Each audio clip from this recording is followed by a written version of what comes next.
ዳግማይ ውድድር እቶም ፍሉጣት ዓበይቲ ተጓሰጥቲ ዘደንቕ ዓለማዊ ትርኢት ኣብ ስፖርት ዓለም ክሰምዑ ትደሊ ዘህርፍ ጸወታ መኸተጉስጢ ክልተ ኣብ ታሪኽ ዝዓበዩን ብሉጻትን ኮይኖም ዝተመዝገቡ ሰባት ማይክ ታይሰን ፍሎይድ ሜይዌዘርን ዳግማይ ናብ መድረኽ ውስጥ ንምምላስ ድሌቶም ኣርዮም ኣለዉ። እዞም ኣብ ዝተፈላለዩ እዋናት ዓለም ለኻዊ ክብሪ ጨበጡም ስሞም ኣብ ታሪኽ ውስጢ ወርቂ ፊደላት ዝተጻሕፈ ኣንበሳ ዝኾኑ ተዋጋእቲ ዝመጽእ ዓመት ኣብ ሓደ ውዕዉዕ ምርኢት ውድድር መኸተጉስጢ ክጓሰጡ ምዃኖም ተፈሊጡሎ። እዚ ዜና ንስፖርት ዓለማትን ዝንጋዕን ሓጎስ እኳ እንተኾነ ብዛዕባ ዓላማን ባህርን ዝውድር ብዙሕ ሕቶታት ኣላዒሉሎ። እዚ ክውነት ንሓደ ኣገዳሲ ዝኾነ ምዕራፍ ኣብ ታሪኽ እዞም ፍሉጣት ተጓሰጥቲ ዘእንፍት ምዃኑ ብዙሓት ይገልጹ። ሰላምታ ይረሳዕናን ተኸታተልቲ መደብ ስፖርት ከምቲ ኩሉ ግዜም ፍሉይ ዝኾነ መደብ ሒዝና መፂና ኣለና።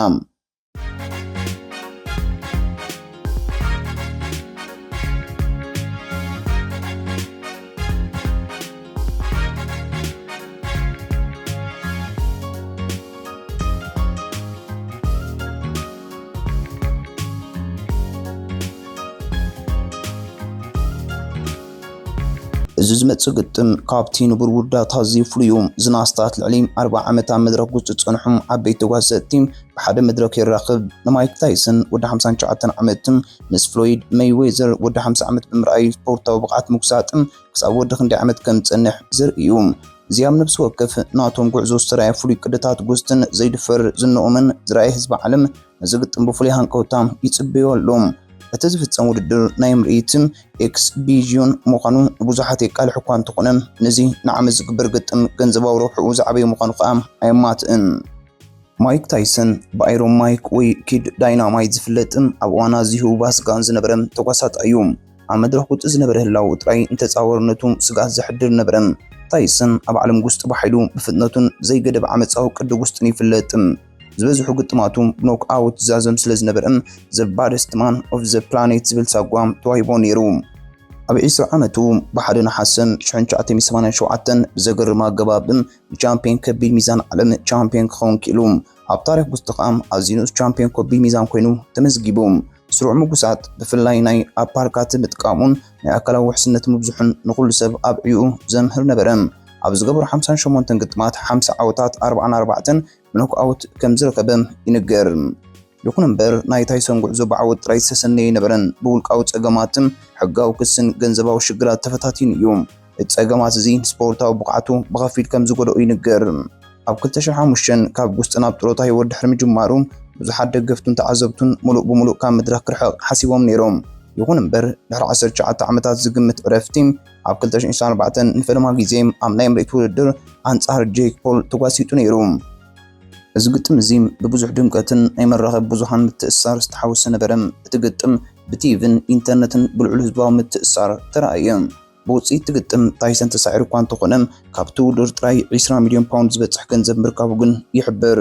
እዚ ኣብ ነዊሕ ዓመታት ድሕሪ ምንፁ ዝገብሮ ምምላስን ዕድመ ኣብ ስፖርት ኣይግድብን ዝብል መልእኽቲ ዘመሓላልፍ እዩ። ፍሎይድ ሜይዌዘር ብወገኑ 9 ዓመት ካብ ታይሰን ዝነእስዩ ኣብ 2017 ናይ ጥሮታ ህይወት ጀመረ። ኣብ ዘካየዱ 50 ግጥማት ንሓንቲ እኳ ከይተሳዕረ ዓወታት ዘመዝገበ ፍሉጥ ተጓሳጣ እዩ። ብማን ዝፍለጥ ሜይዌዘር ብብልሓቱ ምክልኻሉን እንተፃወቱ ብዝገብሮ ምምዛን ይፍለጥ። ካብ ፕሬቲ ቦይ ዝብል ሳጓ ናብ ማኒ ብምልዋጥ ናይ ክኢላ ጉስጢ ጥራይ ዘይኮነስ ንቢዝነስ ብልሓተኛ ከም ዝኾነ ኣርእዩ። ኣብ ዝተፈላለየ ደረጃ ሚዛን ካብ ሱፐር ፊዘር ዌይት ክሳብ ጁኒየር ሚድል ዌይት ብርክት ዝበለ ዓወታት ኣመዝጊቡ እዩ። ኣብ ታሪኽ ውስጢ ብሉፅ ምክልኻል ተጓሳጣይ ተባሂሉ ይውሰድ። ንሱን ተፃወቱ ኣብ ክንዲ ምህራም ብዝያዳ ኣብ ምክልኻልን ብምዝማዝን ትኹረት ይገብር። ቅልጡፍ ምንቅስቓሱ ፍሉይ ርእሲ ምትእምማኑን ንፀወታ ብምግንዛቡን ዘይሰዓር ሰብ ገበሮም። ብዘይካ ኣብ መድረኽ ዝረኽቡ ዓወታት ሜይዌዘር ኣብ መኸተጉስጢ ወፃኢ እውን ልዑል ተፈላጥነት ሃብትን ኣለዎም። ገንዘባዊ ብልሓቱም ከም ስፖርታዊ ዓወታቱ ፍሉጥ እዩ። ንሱም ኣብ ክንዲ ኣብ ኩሉ ግጥማት ዝሳተፍን ንፍሉጣት ግጥማት ጥራይ ብምምራፅም ኣዝዩ ብዙሕ ገንዘብ ክረክብ ክኢሉ እዩ። ማኒቲም ዝብል ሳጓ ብምጥቃም ከዓ ነቲ ናይ ዕብየትን ስልጣንን ባህሪኡ ኣክሂዱ እዩ።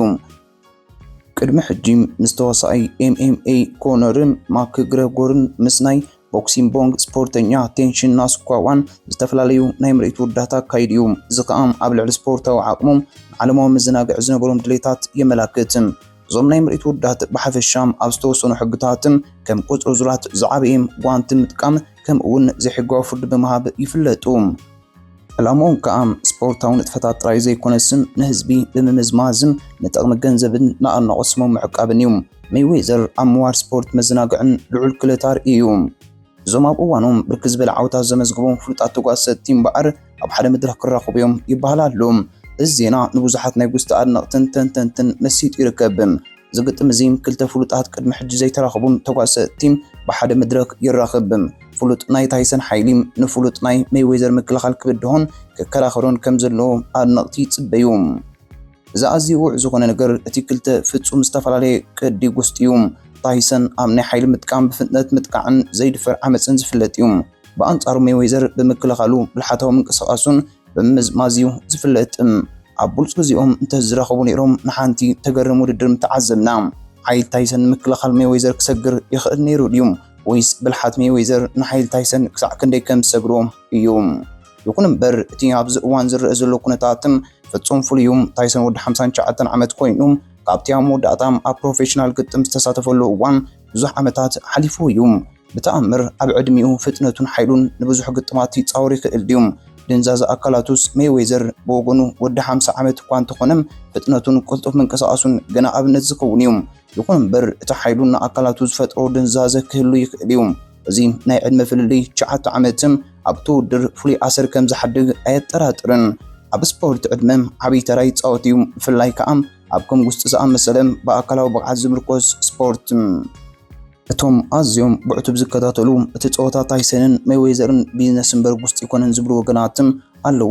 እዚ ምክንያት እዞም ተጓሰቲ ልዕሊ 40 ዓመት ዝኾኑ ካብ ጸወታ ሪሕቆም ምጽንሖም ብፍላይ ታይሰን ኣብ ልዑል ዕድመ ምብጽሖም ከምኡ'ውን እቲ ዝፍጸም ውድድር ናይ ምርኢት ምዃኑ እዩ። ገንዘባዊ ምትእስሳር እዞም ግጥማት እዚኦም ብቐንዱ ንገንዘባዊ ረብሓ ዝተዳለዉ እዮም። ፔይ ፐር ቪው ትርኢት ምትእስሳር ህዝብን እዚ ንህዝቢ ዘመሓላልፎ መልእኽቲ ዝያዳ ኣብ ምዝማዝን ኣብ ምዝርጋሕን እዩ። ክልተ ፍሉጣት ስም ኣብ ሓደ መድረኽ ንምርኣይ ዘሎ ድሌት ልዑል እዩ። ቅንዕና ስፖርት ናይ መሬት ውድድራትን ብሓፈሻ ኣብ ዝተወሰኑ ሕግታትን ከም ቁጥር ዙራት ዝዓበየ ጓንቲ ምጥቃም ከምኡ'ውን ዘይሕጋዊ ፍርዲ ብምሃብ እዩ። እዚ ከዓ ንሓደጋ መቕናስን ንዓንቀጽ ስፖርታዊ ፍሉጥነት ምልዋጥን የድህብ።